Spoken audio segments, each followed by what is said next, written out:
au musée. Ce musée qui s'appelle le musée Kadjout. Kadjout veut dire quoi? Un trou comme celui-là formé par les racines extérieures du fromager. Voilà, c'est un musée en plein air avec plusieurs étapes. Alors là, nous sommes à la première étape. Alors là, vous êtes sur le premier emplacement du village. Il y a longtemps, le village était là avant de déménager de l'autre côté. Alors nos ancêtres, nos arrière-grands-pères habitaient là sous ces grands fromagers qu'ils plantaient. Alors pourquoi ils plantaient le fromager? C'est pour son bois qui est utilisé pour faire beaucoup de choses. Avec ce bois de fromager, on pouvait faire des ustensiles de cuisine, tels que des bols, des cuillères, et aussi des bancs, des portes et des fenêtres. Et surtout pour son tronc qui est utilisé pour faire des pirogues à ramer. C'est un gros arbre, mais son bois est tendre, facile à tailler. Il est léger quand il est sec. D'où vient le nom fromager? Il y a une définition qui dit que le nom fromager vient du fait que les Européens prenaient le bois de cet arbre pour faire des boîtes à fromage, des boîtes à camembert. Voilà. Et il y a aussi, on l'appelle aussi le capoquier parce qu'il produit des capoques.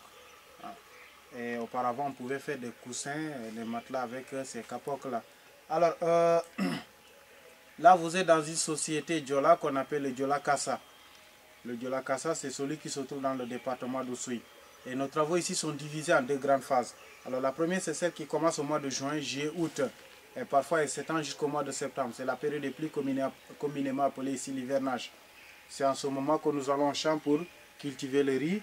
Et l'instrument principal dans cette activité, c'est celui-là qu'on appelle le kadjandou. Le kadjandou, il est fait d'une lame en métal, d'une pelle en bois et du bâton. Alors, c'est avec lui que nous retournons le sol. Alors, pourquoi la lame en métal? Parce qu'en cultivant, on rencontre des cailloux ou des racines. C'est pour pouvoir les couper facilement. Et c'est les hommes qui cultivent et derrière eux, il y a les femmes qui sont là pour planter le riz. Alors quand on plante le riz et puis après il va falloir attendre ce riz jusqu'à ce qu'il produise jusqu'à mûrir. Alors c'est durant cette période d'attente pour ne pas rester là à ne rien faire que le Diola organise des festivités. Là c'est l'occasion pour lui de remercier le bon Dieu de lui avoir donné de la pluie. C'est en ce moment que va résonner son tam-tam. Voilà, qui se titille pendant tout l'hivernage. En hivernage on ne tape pas du tam-tam. Pourquoi? Parce qu'on se dit quand il y a tam-tam, il y a forcément fête.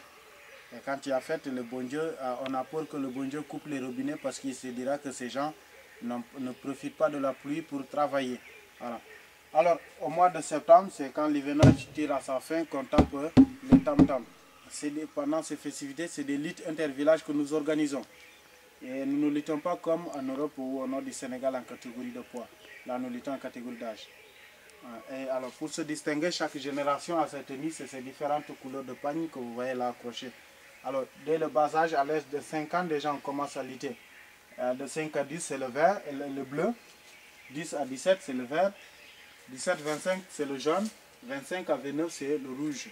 Le rouge, c'est les champions. Et de 29 à 30, c'est le noir, c'est la dernière année. Alors, quand on atteint la trentaine, on s'arrête de lutter. On quitte le ring.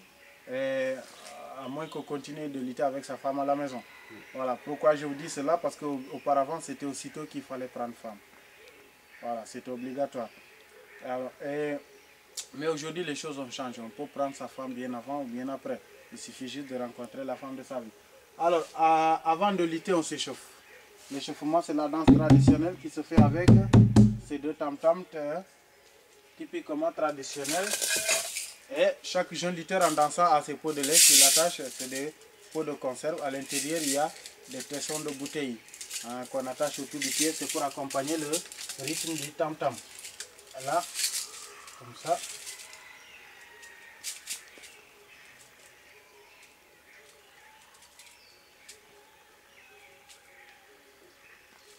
Voilà.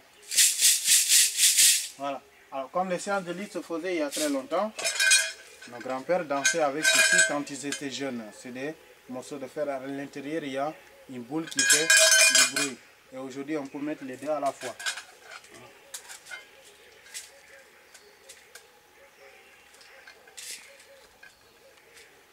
Comme ça, ouais. Voilà, comme ça.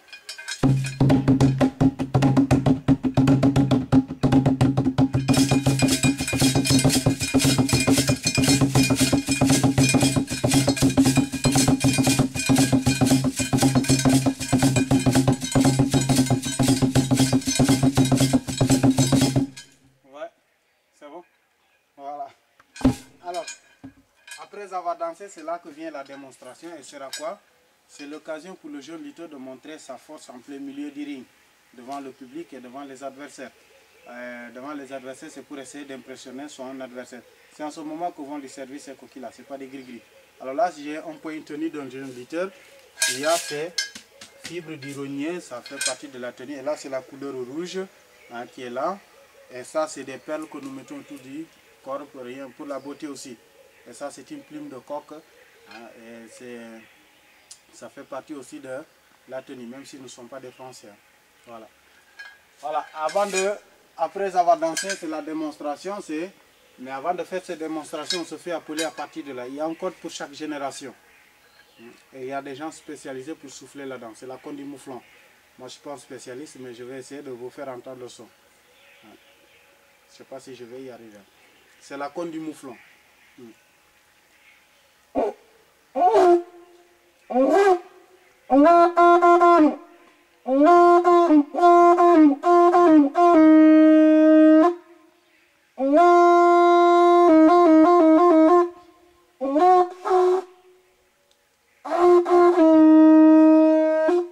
Ouais, ça va loin.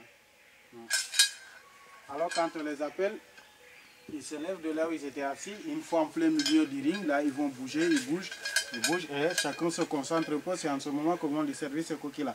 Il se concentre un peu et montrer ses muscles pour essayer d'impressionner son adversaire. Voilà. Alors, à la fin du mois de septembre, on s'arrête de lutter. Pourquoi il se trouvera que le riz qu'on attendait a déjà mûri. Les premières semences sont déjà mûries. Alors, c'est là que vient la récolte. Alors, c'est les femmes qui récoltaient le riz. C'était une activité de femmes, mais aujourd'hui, c'est tout le monde qui le fait. Mais auparavant, c'était une activité qui était réservée aux femmes. Alors, quand les femmes récoltent, et puis après, les hommes viennent entasser ce riz sous forme de boîte. Ils attachent. Cela, c'est pour faciliter d'arranger le riz dans les greniers. Mais tout d'abord, c'est pour faciliter le transport qui se fait dans ces paniers-là. Et le transporteur, avant de mettre sa charge sur sa tête, il y a ce support qu'il place d'abord. Il place d'abord le support. Il met sa charge. Et il suffit de bien placer son panier pour ne pas même se servir de ses mains. Voilà. Et marcher sur des kilomètres sans que la charge ne tombe. Pourquoi il y a ce support qui équilibre le poids et en même temps aussi l'amortir, parce que ces paniers pleins peuvent aller jusqu'à 30 kg. Voilà. Vous voulez essayer? Si, essayez un peu. J'ai déjà apporté une bassine pleine d'eau. Ah bon. Voilà. Alors, quand on ramène le riz à la maison, c'est la fin des travaux champêtres. C'est la fin de la première phase dont je vous parlais, le début de la deuxième, qui est la plus longue parce qu'elle occupe les 9 mois ou 8 mois de saison sèche. Il y a beaucoup d'activités qui s'y font, mais il y a une très importante, la récolte du vin de palme. Elle permet aux hommes de gagner un peu d'argent ici. Voilà. Alors là, nous avons une guitare du Diola qu'on appelle les contins. Le contins est fait avec 3 lignes de pêche de sons différents. Excusez-moi. Alors, et se jouer le soir autour du grand feu après les travaux champêtres. Une manière de se détendre un peu. Alors là, c'est une calebasse recouverte d'une peau d'animal et une tige de bambou. On peut aussi arranger le son à partir de ce morceau de bois que nous déplaçons là. Voilà. Et ici, là, enfin, nous avons des fers. Même si ce ne sont pas des originaux, mais c'était ce genre de fer qui était utilisé pour maîtriser les esclaves. Si vous allez à l'île de Gorée, vous verrez des fers de ce genre. Alors, si on regarde un peu l'histoire de l'esclavage, les villages les plus proches de l'océan sont les villages les plus touchés. Alors d'ailleurs, le côté là, il y a l'île de Caravane qui était un comptoir. Après l'île de Caravane, c'est l'île de Gorée. Et puis après, abouti là où nous savons tous. Ces gens étaient maîtrisés de cette manière-là. Voilà, et cela en file indienne parce qu'il y a l'autre qui suivait aussitôt. Alors celui-là n'avait que la longueur de ce fer comme espace de déplacement, c'est pour cela qu'il se déplaçait à peine. Et parfois les pieds complètement sanglantés.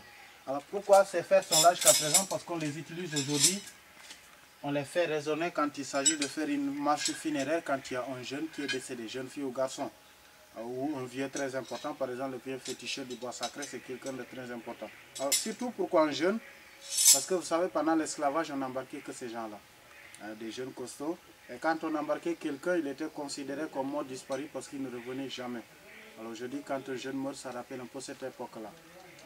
Et pour faire cette marche funéraire de ce genre-là, c'est les femmes qui font résonner ces fers, et pas n'importe quelle femme, les femmes mariées. C'est comme ça qu'elles font résonner les fers en tournant tout autour du village. Quand quelqu'un entend ce son, sera qui en deuil, et pas n'importe quelle personne, c'est seulement quand il s'agit d'un jeune ou d'un vieux très important. Voilà, fini pour cette première étape.